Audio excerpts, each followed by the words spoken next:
Hey, where are you going at this time? As soon as James saw the incoming call on his cell phone, he stopped eating and went back to his room, grabbing his coat to head out. It was supposed to be a rare family time together. No, I just got a call from Mom saying she fell at home and can't move, so I need to help her. I'm taking her to the night clinic now. Don't worry about anything, you too. With that, James rushed out of the house. I just watched him leave as usual, but he has been totally indifferent to Betty so far. And yet, now he's suddenly concerned about Betty. And that phone call, I only saw it for a moment, but the caller ID seemed to be set to private. It doesn't make sense to have your own mother's number on private. His behavior just now raised my suspicions all at once. A few minutes after James left, the doorbell suddenly rang. Elizabeth, good evening. I heard you were feeling under the weather, so I made some stew and brought it over. What's going on here? Opening the door, there stood Betty, who was supposed to be unable to move after falling, holding a pot in both hands. Betty! Just now, James left saying you had fallen and couldn't move. That's when I was certain. James had lied about Betty being immobile and even trampled on our family time to go somewhere. My name is Elizabeth. Currently, I live with my husband James and our elementary school son Mark, just the three of us. Life hasn't been easy with the recent rise in prices, but we're a close-knit family of three. We met in college. I happened to stop by a cafe where James was working as a waiter. Being shy, I was so nervous about his good looks that I couldn't speak properly as a customer, a memory I still recall. Was this love at first sight? As someone who had never believed in love at first sight, thinking it was more of a superstition, I became confused about what to do. I asked for advice from a high school friend who was experienced in love. Why don't you just talk to him if you're interested? Otherwise, nothing will start, right? Through high school, I only had 2 boyfriends, so what my friend was suggesting seemed like a big challenge. Yeah, I get that, but, I'm shy, and I get even more nervous around him. I just can't bring myself to speak. After about 10 minutes of thinking, we decided that if I couldn't do it alone, we'd go together. So, after university classes, we headed to the cafe where he was likely to be. When we arrived, I saw him at the register. Now's your chance to talk to him. My friend encouraged me as we joined the line to order. Finally, it was my turn. As I approached him, my heart raced even more. He prompted me to order, and I finally spoke up. I'd like a cafe latte, please. And, would you like to be friends with me? The first words I managed to muster came out louder than I could control, audible to other customers in line at the cafe. Embarrassed by being overheard, my shyness kicked in, and my face turned beet red. I hastily passed my order and payment to my friend and dashed out of the cafe. I thought it was over. But my boldness turned out to be a good thing. My friend followed me out, and to my surprise, he followed her. It seemed he was curious about my behavior at the cafe, and since he was on his break, he came after us. I managed to exchange contact information with him, and after hanging out as friends for 6 months, I confessed my feelings. He had developed feelings for me too, and we started dating. After years of dating and living together, we decided to get married. Our son Mark was born, and though life is hectic with childcare and housework, I wouldn't trade it for anything. It's amazing how the fatigue doesn't matter when you're working for your family. I never thought marriage was for me, but once I had a family, my perspective changed completely. However, there's been one major concern in our marriage. Recently, James has been coming home unusually late. Before, he would let me know when he was leaving work, saying, "I'm heading home now." But lately, there's been no such communication, and coming home in the morning has become the norm. He's never worn cologne before, but sometimes he comes home covered in a sweet scent. I confronted James about it, but he always brushes it off, saying he's tired from work or that it's just business entertainment. I knew I needed to face the truth. But thinking about my family, especially Mark, I couldn't bring myself to consider divorce. The only person I could talk to about this was my mother-in-law, Betty. Despite our age difference, we clicked at a family meeting and have been close ever since, more like friends than in-laws. Betty has always been there for me, listening to my struggles with housework and parenting, always taking my side. But this time, I hesitated to talk to her, fearing it might worry her or add to her stress. A few years ago, during a visit, Betty fell ill. It wasn't serious, but given her age, she couldn't lead the same life as before. When I told James that Betty was unwell, he didn't show any concern and returned the next evening, reeking of perfume, saying he couldn't leave work. I was so angry I was nearly at my breaking point. But Betty, ever calm, simply soothed my anger without a word of complaint. Since Betty's hospitalization and return, I've been helping her with household chores and going shopping together. At first, she seemed guilty for accepting my help, but she warmed up when I told her I wanted to assist. Elizabeth, thank you so much. You make every day enjoyable for me. No, thank you. I've learned so much from you, Betty. I enjoy our talks too. Betty's simple "thank you" means so much to me, someone who rarely receives gratitude. I've resolved to protect Betty. And it was on one such evening. Today, James came home early for a change, and we were going to have dinner as a family for the first time in a while. When James texted that he was leaving work on time, I was so happy I decided to make an extra dish to celebrate, rummaging through the fridge and cooking with joy. Mark, doing his homework in the living room, noticed my good mood and asked, "Mom, what's up? You seem happy." "Oh? Does it show?" "Well, James is coming home early for once. I'm happy we can have a family dinner together." Mark's response was lukewarm, perhaps due to his age, but I'm sure he was happy inside. I watched his back as he returned to his homework, and I continued cooking. About 30 minutes later, James came home, and we sat down for a rare family dinner. I made hamburgers at Mark's request and prepared some snacks for James, laying them out on the table. We talked about school, recent events, and other family matters as we ate. Mark, initially aloof, warmed up as the meal progressed, even chatting with James. Family meals like this are so enjoyable. Even if James comes home late, smelling of sweet perfume, moments like this make the bad feelings fade away. I'm realizing that all over again. As we were finishing dinner, James's mobile phone rang, interrupting our family conversation. He glanced at his phone, suddenly stopped eating, and went to his room to grab his coat, as if he was about to leave somewhere. "Hey, where are you going at this time?" "No, I just got a call saying Mom has fallen at home and can't move, so I'm taking her to the night clinic. Don't worry about a thing, both of you." James said that and left the house in a hurry. I watched him go, even though he never showed any interest in Betty before. It was strange that he suddenly seemed concerned about her. And about that call, I only caught a glimpse, but it looked like the caller ID was set to private. It's odd to have your own mother's number set as private. I was just feeling good about our family time, but his actions raised suspicions. Then, the doorbell rang. "Elizabeth, good evening. I heard you were feeling ill, so I brought some stew. What's going on here?" To my surprise, Betty, who was supposed to be unable to move, stood at the door holding a pot. Betty! James just left saying you had fallen and couldn't move." I invited Betty in to compare our stories. According to her, James told her not to come near our house, claiming I was ill and resting. She tried to contact him several times to check on me, but he either dodged the questions or assured her that everything was fine, seemingly trying to keep us apart. Now, I was certain. James lied about Betty being immobile and even trampled on our family time to see someone else. I reached my limit and activated a GPS device I had previously installed in the car for emergencies.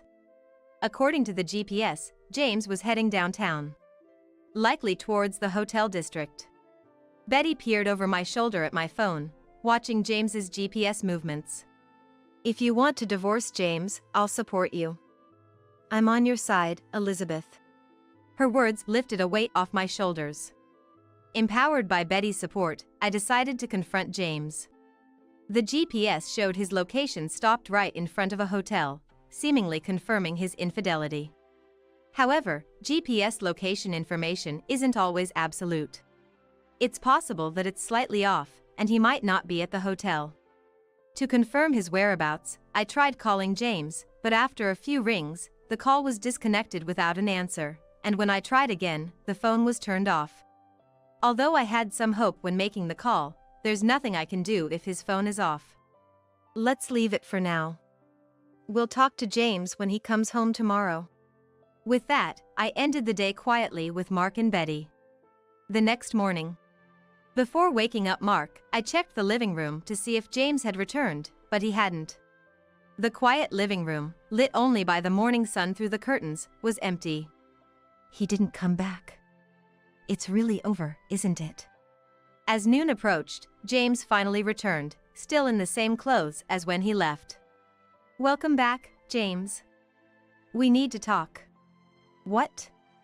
"I'm tired from taking Mom to the night clinic and staying with her. Can we talk later?" James scratched his head and sighed, attempting to head to his room. But Betty appeared behind me and blocked his way. "You said you were taking your mother to the clinic because she couldn't move? Explain exactly what you mean by that." James's face, which had been calm, suddenly turned pale. Understandably so. He was supposed to have rushed out last night to help his mother, yet here she was, healthy and with me.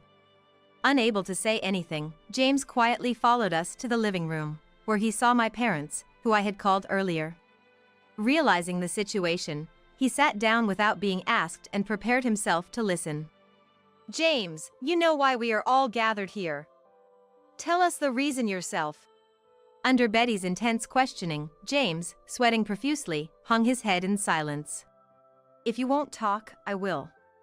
Last night, you said you were taking Betty to the night clinic because she was injured. But actually, you were in the hotel district, weren't you? And I didn't fall or get hurt.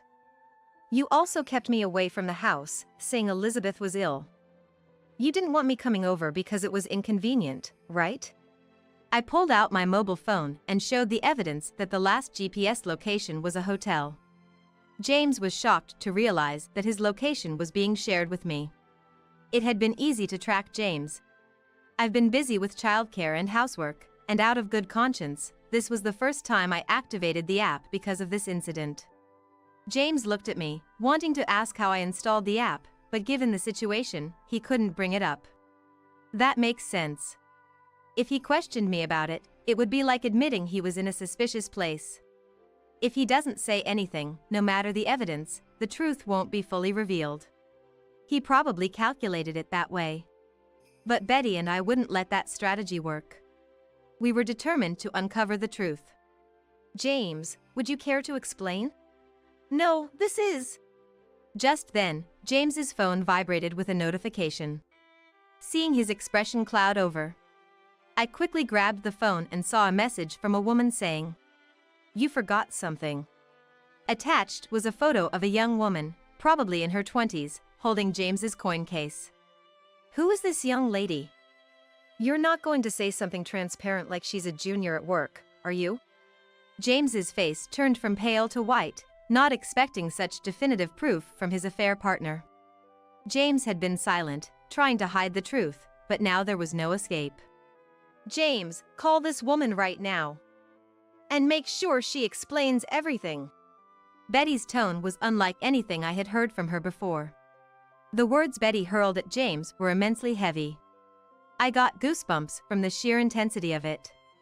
James, without any resistance to that overpowering presence, obediently called the other woman, putting her on speakerphone so that everyone present could hear the conversation. The woman, named Lisa, sounded like she was in her early 20s, a typical modern girl. Was she really James's type? "You were with James yesterday, weren't you? Did you know he's married, or did you meet him unaware of his marital status?" "Yes, I knew. James told me himself. He's always complaining about his personal life every time we meet at the hotel. Honestly, listening to him has been exhausting." "So, you knew he was married, met him at the hotel, and even called him to the hotel district yesterday?" Well, yes, I called him, but he was the one who forgot about the hotel reservation we had. So I just wanted to know what he planned to do about it. This meant that James left the house last night because he received a call about an appointment he had forgotten. He chose his affair over family time. The James who used to be kind and cared about his family had changed somehow after marrying me and the birth of Mark. It was more of a feeling of emptiness than sadness or anger. Mom looked puzzled, and Dad seemed ready to punch James any moment. In truth, I've been aware of James's womanizing for a while now. I kept silent because I didn't want to worry everyone. I thought about divorce, but I didn't want Mark to suffer with a single mother. So that's why you seemed down when you visited me. Did it show on my face? Not exactly, but I'm a mother too, Elizabeth, and we've known each other for a long time. I just had a feeling you were troubled.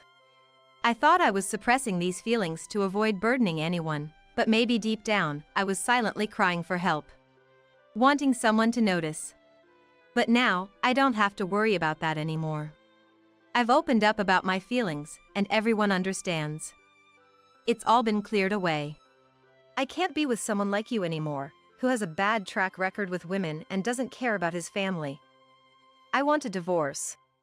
Finally, I was able to voice my feelings to James. Then, James, who had been silent, finally spoke up with a sigh. Ha, it's actually your fault, you know? Before we got married, you were all womanly, but after we got married, you lost all your charm. That's why I'm having fun with young, cute girls like Lisa. What's wrong with that? His brazen defiance and unjustified blame-shifting made my anger boil. The audacity of his claims was infuriating. Certainly, since Mark was born, I've been so busy with housework and childcare that I hardly had any time or energy for myself. But I did it because I believed family happiness was important. I was content not spending time or money on myself if it meant my family could live happily.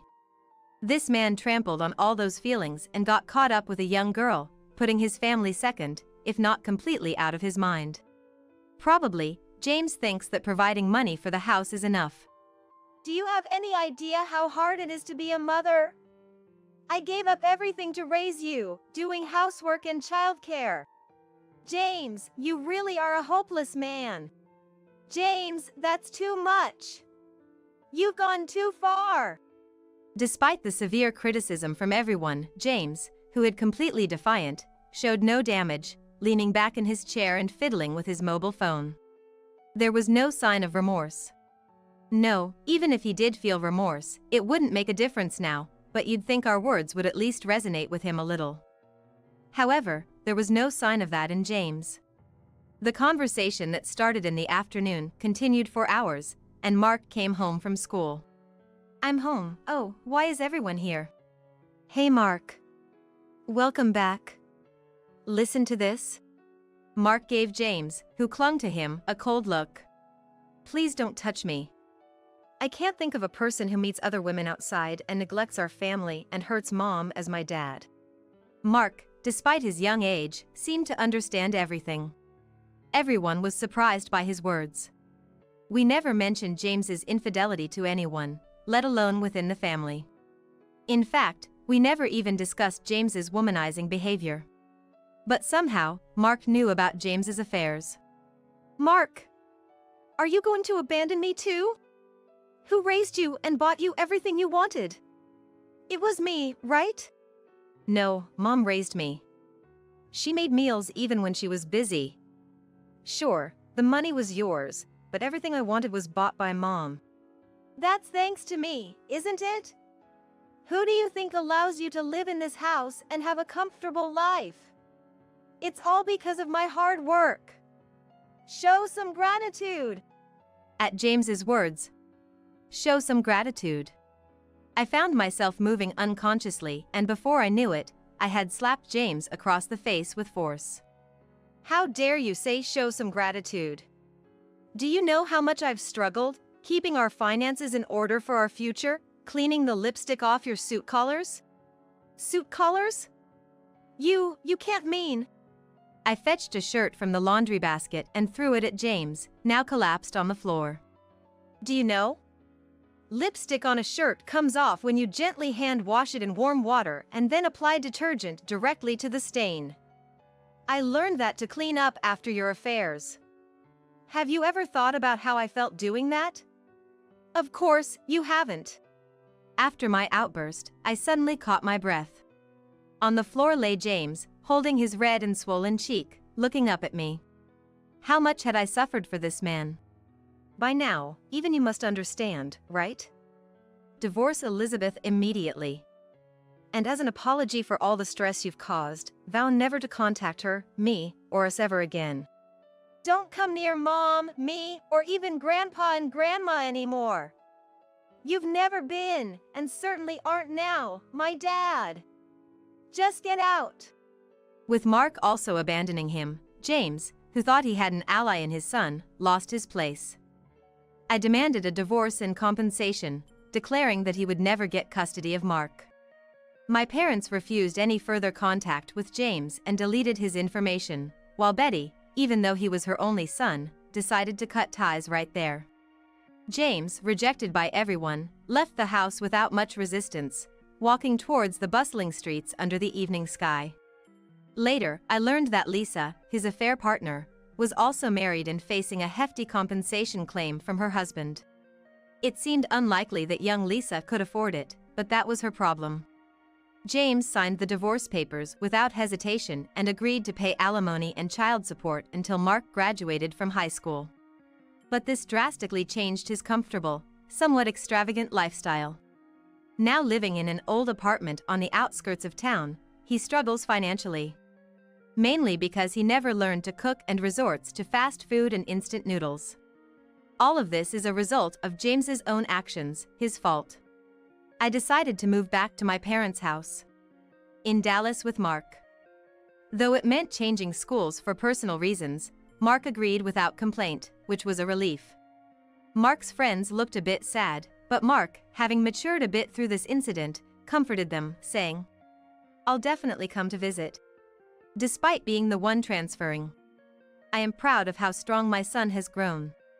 Betty and I remained close even after the divorce. Despite initially refusing, I accepted some financial help from her, as she insisted on supporting us due to her son's actions. This helped us avoid financial difficulties. Now, we sometimes have dinner together, and Betty even sends gifts for Mark's birthday. Mark seems happy, surrounded by many people. With my parents helping out on weekdays, I've returned to my pre-marriage pharmacy job and am enjoying fulfilling workdays. Now when I come home, Mark and my parents welcome me. Surrounding the dinner table with my family is my happiest moment.